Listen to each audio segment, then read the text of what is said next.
Assalamualaikum warahmatullahi wabarakatuh. Nama saya Bagas Yudhistira Wibowo dari kelas 11 IPS 3. Kali ini saya akan menjelaskan dan mempresentasikan tentang kependudukan Jepang di Indonesia.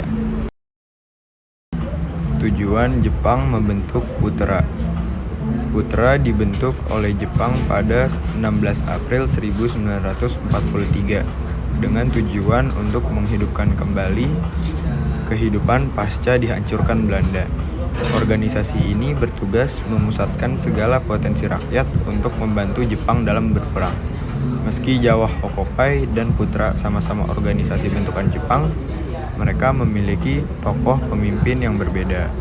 Putra dipegang oleh para tokoh perjuangan nasional yang biasa disebut 4 serangkai, yaitu Soekarno, Muhammad Hatta, Kiai Haji Mas Mansur, dan Ki Hajar Dewantara. Berakhirnya Putra, Jepang akhirnya fokus pada pembentukan Jawah Hokokai dan membubarkan organisasi Putra. Dengan demikian, organisasi Putra dibubarkan dikarenakan Jepang ketakutan akan adanya sebuah perlawanan dari bangsa Indonesia. Putra sendiri dimanfaatkan sebaik mungkin sebagai media berjuang para tokoh nasional Indonesia. Alasan yang pertama, tidak ada bantuan dana untuk kegiatan operasional organisasi tersebut, sehingga dana untuk kegiatannya harus mencari sendiri tanpa mengharap banyak dari pemerintah. Yang kedua, dimanfaatkan secara maksimal oleh para tokoh pemimpin Indonesia untuk mempersiapkan mental guna menyongsong kemerdekaan dengan cara memonitor perkembangan kondisi dunia. Romusa merupakan panggilan pekerja paksa di masa penjajahan Jepang, yakni tahun 1942 hingga 1945. Orang yang dipekerjakan saat itu adalah masyarakat Indonesia dengan tujuan memenangkan Perang Asia Timur Raya.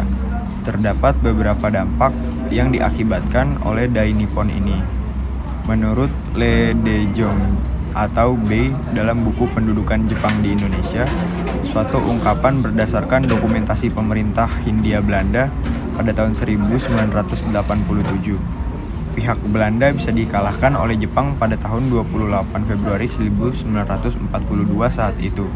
Anggota militer Nippon berhasil mendarat di Banten, Indramayu, dan Rembang. Tidak berbeda dari Belanda, Jepang pun ingin memanfaatkan sumber daya manusia dan alam dari Indonesia untuk memajukan perekonomian mereka. Jepang lantas merekrut tenaga kerja pribumi yang awalnya dipekerjakan secara sukarela dan ditempatkan tidak jauh dari tempat tinggalnya. Namun dalam perkembangannya, Jepang mulai melakukan sistem kerja paksa atau romusa dan mengirim rakyat pribumi ke berbagai negara di Asia Tenggara. Sekian presentasi dari saya tentang kependudukan Jepang di Indonesia. Kurang lebihnya mohon maaf. Assalamualaikum warahmatullahi wabarakatuh.